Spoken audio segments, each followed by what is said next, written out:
Polisi tembak remaja di Makassar. Mengapa pelanggaran seperti ini bisa terjadi? Kita ulas bersama Komisioner Kompolnas Yusuf Warshim. Pak Yusuf, selamat petang. Selamat petang, Mbak Priska. Pak Yusuf, kalau polisi bilang tidak sengaja. Nah, sebenarnya dalam prosedurnya SOP-nya bagaimana aturan penggunaan senjata? Apakah perlu sejak awal menggunakan senjata hanya untuk membubarkan anak-anak ini saja misalnya? Ya baik, terima kasih. Jadi kita turut berbelasungkawa, berduka cita atas meninggalnya Ananda Bertrand ya. Mudah-mudahan ditempatkan di tempat yang mulia di sisinya. Yang kedua, Kompolnas telah memberikan atensi. Tim Kompolnas sudah turun ke Makassar, akan melakukan pemantauan dan permintaan klarifikasi langsung, sekaligus akan mendalami fakta-fakta yang sebenarnya, akan ke TKP selain daripada meminta klarifikasi dari pihak kepolisian Polda Makassar dan juga Polda Sulawesi Selatan dan Polrestabes Makassar, apakah memang benar. Sementara memang kita sendiri telah mendapatkan potongan yang diduga itu rekaman CCTV, itu yang kita jadikan patokan di dalam pemantauan dan klarifikasi langsung.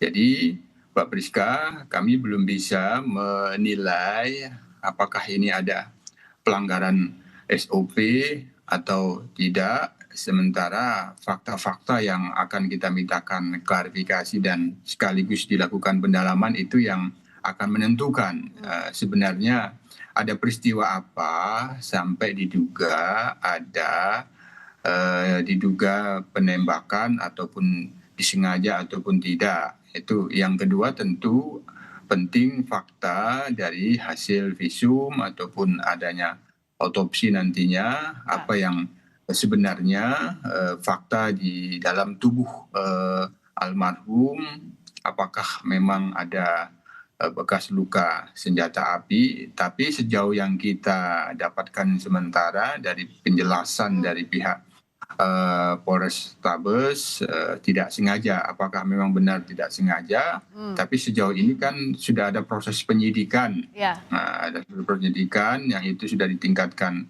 menjadi tersangka dan diproses di Propam juga.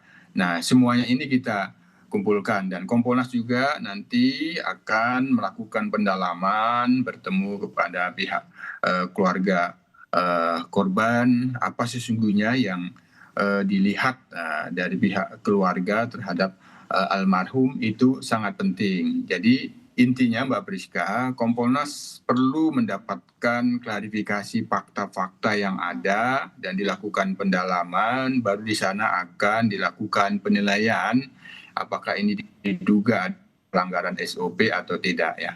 Sementara kalau memang benar bahwa yang ada di tayangan potongan diduga rekaman CCTV itu ada main memang di tengah jalan, apakah itu mainnya memang dengan tembak-tembakan mainan, kalau itu memang benar bukan dalam bentuk tawuran, ya tentu sampai menggunakan senjata api apabila itu disengaja, maka itu terlalu sangat berlebihan.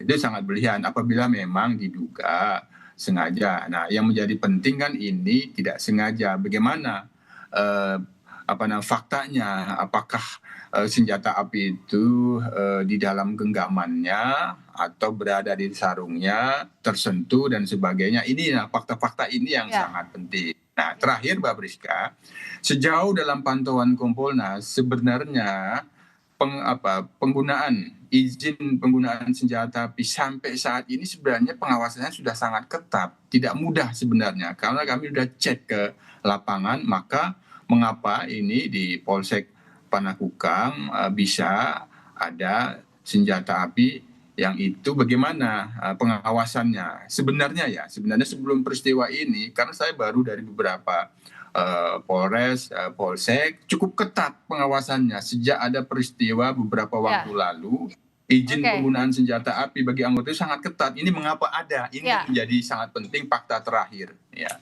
Ya, ini kan fakta masih kita tunggu, Pak Yusuf. Tapi kan setidaknya kita tahu batasan-batasannya apa saja. Sebenarnya batasan excessive use of force, penggunaan kekuatan berlebihan itu seperti apa pengaturannya? Ya itu kan penggunaan kekuatan itu kan sangat ketat tahapan-tahapannya. Ada himbauan dulu. Nah, itu pun kalau menggunakan senjata api kan peringatan tembakan ke atas. Itu kalau standar penggunaan kekuatan berdasarkan Perkap ya. Ada himbauan dulu saya anggota kepolisian, kami minta saudara-saudari, Bapak Ibu, Ananda untuk meninggalkan diri dari tempat.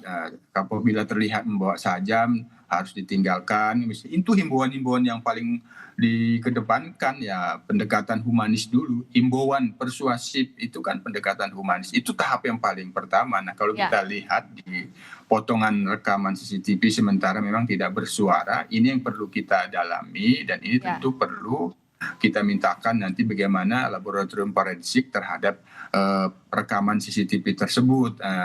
Kita memang terlihat itu ada dipegang, cuman kan ini masih perlu pendalaman sehingga apabila sekali lagi faktanya hanya bermain-main memang di tengah jalan, tidak menimbulkan sampai seperti tawuran, ya tentu apabila ada penggunaan kekuatan itu eksesif, itu sangat berlebihan. Gitu. Nah, jadi kalau dirangkumkan singkat, bagaimana sekarang Kompolnas mengawal kasus ini agar satu transparan, objektif, tidak ada yang ditutupi, betul-betul faktanya terungkap? Iya, yang paling penting kita memastikan proses yang sekarang kita dorong transparan dan akuntabel dari pihak keluarga korban mendapatkan akses penuh di dalam proses pengusutannya. Tidak ada yang ditutup-tutupi.